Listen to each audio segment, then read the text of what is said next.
The learning objective I am doing is defining the terms order parameter, control parameter, self-organization, coordinative structures, and perception action coupling. So for order parameters, they define the general performance of a system, while control parameters are coordinated movement control characteristics that independently change depending on the type of action that's being performed.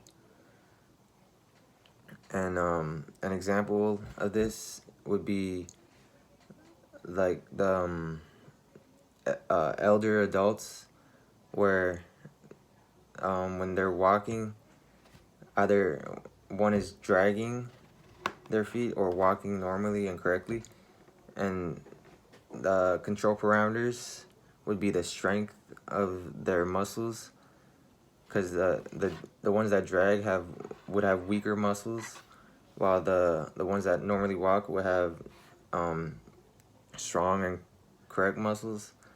And the order parameters for that would show that the dragging, their feet don't get off the ground. They have to like drag it and then goes up, while walking, one foot is up and then another foot is down. And for self-organization, it is when a stable pattern arises and when circumstances manipulate a situation. An example of this is the treadmill example, where you set it to a low speed, like 3, and you're just walking at a slow speed.